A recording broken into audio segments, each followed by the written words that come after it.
सैफच्या हल्लेखोराचं आणखी एक CCTV footage आता समोर आलं आहे। धक्कादायक अशी माहिती समोर येते। सैफवर हल्ला करणाऱ्या आरोपीचा आणखी एक सीसीटीव्ही आता समोर आला आहे। पहिला सीसीटीव्ही हा घरातून पळ काढतानाचा पायऱ्यांवरचा होता, आता दुसरा सीसीटीव्ही देखील समोर आलेला आहे। सैफच्या हल्लेखोराचा आणखी एक सीसीटीव्ही आता समोर आलेला आहे।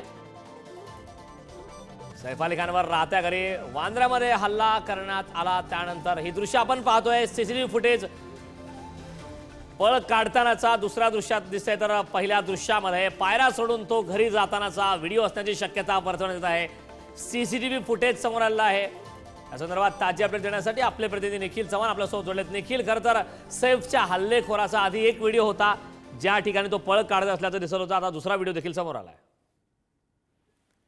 कारण हा परवा रात्रीचा संपूर्णपणे व्हिडिओ आहे की ज्यावेळी हा हल्लेखोर आहे तो रात्री 1:37 या ठिकाणी सैफ अली खान यांच्या बिल्डिंगमध्ये शिरल्याचा हा संपूर्णपणे व्हिडिओ आहे। सैफ अली खान याच्या घरी हल्ला झाला ती वेळ 2 ते 2:30 अशी मानली जाते, परंतु या ठिकाणी जर पाहिलं तर हा 1:37 म्हणजे आधीच येऊन या सैफ अली खानच्या घराच्या आजूबाजूला दबा देऊन बसला असल्याचा पोलिसांना देखील संशय आहे। 1:37 वाजता हा जिन्यांवरून वरती गेलेला आणि त्याच्यानंतर सैफ अली खान याच्या घरी हा दबा ठेवून बसलेला होता। वेळ मिळताच त्याने हा संपूर्णपणे हल्ला आहे तो करण्यात आलेला आहे। या संपूर्णपणे सीसीटीव्ही पोलिसांच्या ताब्यात आलेला असून का पोलीस या सीसीटीव्हीच्या माध्यमातून अधिकचा तपास आहे तो करतायत, परंतु जो संपूर्णपणे जो आरोपी आहे त्याने हल्ला करायच्या आधी पूर्वनियोजित ही संपूर्णपणे प्लॅन केला असल्याचा देखील पोलिसांना या ठिकाणी संशय आहे। कारण या ठिकाणी तो जिन्यावरून ज्या पद्धतीने आला त्यावेळी कोणीही पाहू नये या अनुषंगाने त्याने तोंडावरती देखील रुमाल बांधलेला होता आणि दबक्या पावलांनी हा संपूर्णपणे या ठिकाणी जिना चढत वरती येताना आपल्याला पाहायला मिळत आहे। निखिल, खरं तर ही दृश्य धक्कादायक आहेत, कारण ज्या प्रकारची चर्चा सुरू होती की इतकी कडेकोट सुरक्षा असताना देखील सैफ अली खानच्या घरी हा आरोपी घुसलाच कसा, हा प्रश्न होता। तपासाअंती सीसीटीव्ही फुटेजच्या व्यतिरिक्त आणखी काही माहिती आता पोलिसांच्या हाती लागली का? पोलिसांचा तपास हा सुरू आहे। ज्यावेळी हा जो आरोपी आहे तो इमारतीमध्ये शिरला त्यावेळी इमारतीमध्ये शिरण्याच्या वेळी आजूबाजूच्या इमारतीचे देखील आता सीसीटीव्ही पोलिसांनी ताब्यात घेतलेले आहेत। हा जो हल्लेखोर आहे तो याच इमारतीच्या एंट्रन्स मधून शिरला आहे का हे देखील पोलीस तपासतात, परंतु पोलिसांना बाहेरच्या सीसीटीव्ही कॅमेऱ्यामध्ये एवढी दृश्य आहेत ती क्लिअर मिळालेली नाहीयेत, त्यामुळे आजूबाजूच्या इमारतीमधील हे सर्व सीसीटीव्ही तपासून हा नक्की कुठल्या मार्गाने इमारतीमध्ये शिरलेला आहे याचा देखील पोलीस तपास करतात। या संपूर्ण कटामध्ये हा एकटाच सहभागी होता की याला मदत करणारे कोणी मदतनीस देखील याचा सहभागी होते, असा अनुषंगाने देखील पोलिसांचा तपास सुरू आहे। काल मिळालेल्या माहितीनुसार हा जो आरोपी आहे तो विरारच्या दिशेने पळून गेला असल्याची देखील माहिती मिळाली होती, परंतु आज सकाळी बांद्रा पोलिसांनी एका संशयित आरोपीला आहे ते या ठिकाणी ताब्यात घेतलेला आहे आणि त्याचा सखोल चौकशी आहे ती या ठिकाणी सुरू आहे। त्यामुळे हे जे 2 सीसीटीव्ही आहेत जे मिळालेले आहेत, या मिळालेल्या सीसीटीव्हीच्या माध्यमातून जो फुटवर्क आहे तो देखील आता पोलीस त्याचा चेक करणार आहेत आणि फुटवर्क त्याच्यासोबत असलेली बॅग याची देखील शहानिशा करून या ठिकाणी संपूर्णपणे जो आरोपीचा जो तपास आहे तो आता पोलीस करतात।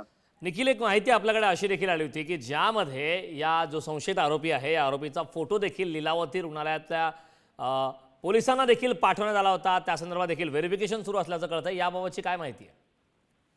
नक्कीच आज सकाळी बांद्रा पोलिसांनी ज्या व्यक्तीला ताब्यात घेतलेला आहे त्या व्यक्तीचा फोटो आता सैफ अली खान तसेच त्यांच्या फॅमिली करीना आणि ज्यांच्या घरात ते कामाला होते म्हणजे ज्या मेड होत्या त्यासोबतच ज्या मदतनीस होत्या त्यांना जो फोटो आहे तो आता दाखवण्यात येतोय आणि हाच चेहरा हाच जो व्यक्ती आहे तो आहे का याचं देखील कन्फर्मेशन आहे ते सैफ अली खान यांच्या कुटुंबियांकडून घेतलं जाईल आणि त्यानंतरच या संपूर्णपणे प्रकरणाची शहानिशा होईल। कारण हा जो व्यक्ती पकडलेला आहे तो व्यक्ती हाच आहे का हे फक्त सैफ अली खान आणि त्यांचे जे कुटुंबीय आहेत ते सांगू शकतात, कारण त्यांनी जवळून पाहिलेला आहे। परंतु याच्यामध्ये एक आपल्याला पाहावं लागेल की ज्याने हल्ला करताना हा जो व्यक्ती आहे त्याने तोंडाला रुमाल बांधलेला होता का?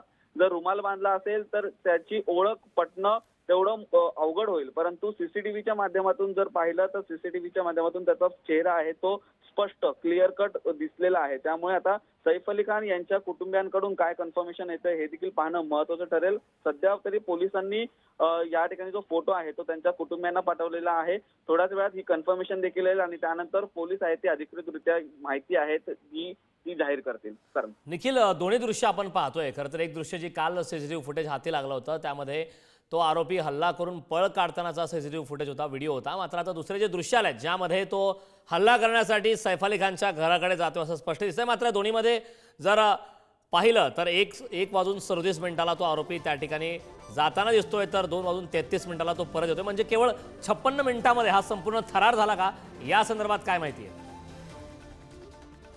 हे देखील पाहावं लागेल, कारण या ठिकाणी जो पळ काढतानाचा व्हिडिओ आहे त्या व्हिडिओमध्ये जर आपण पाहिला, जो कालच व्हिडिओ समोर आला, त्या व्हिडिओमध्ये तो चपळाईने पळताना आपल्याला पाहायला मिळतोय. म्हणजेच याचा अर्थ की सैफ अली खान याच्यावरती हल्ला झाल्याच्या नंतर हा चपळाईने पळताना पाहायला मिळतो. तर आताचा व्हिडिओ जो घरामध्ये घुसण्याचा व्हिडिओ आहे तो त्या ठिकाणी दबक्या पावलांनी या ठिकाणी घरामध्ये एंट्रन्स करताना आपल्याला पाहायला मिळतो, जो जिन्यावरून जाताना पाहायला मिळतो. म्हणजे जाताना त्यांनी संपूर्णपणे आढावा घेतला असणार की या इमारतीमध्ये नक्की कोणी आहे का. या स्टेअर केसवरती म्हणजे जिन्यावरून या रात्रीच्या वेळी कोणाचीच वर्दळ नाहीये, तसेच या ठिकाणी कुठलीही आपल्याला जाण्यासाठी कुठलाही अडथळा येणार नाही, यामुळे त्याने हा संपूर्ण जिन्याचा मार्ग आहे तो स्वीकारल्याचं पाहायला मिळतंय. परंतु काल मिळालेल्या व्हिडिओनुसार 2:33 नंतर हा जो संपूर्णपणे इसम आहे तो पळ काढताना पाहायला मिळतोय. तर अर्थातच ही संपूर्णपणे घटना झाल्याच्या नंतर त्यांनी हा संपूर्णपणे पळ काढलेला आहे. आणि येताना मात्र तो दबक्या पावलांनी येताना तोंडावरती रुमाल बांधून त्याने हा जो प्रवेश आहे तो केला असेल.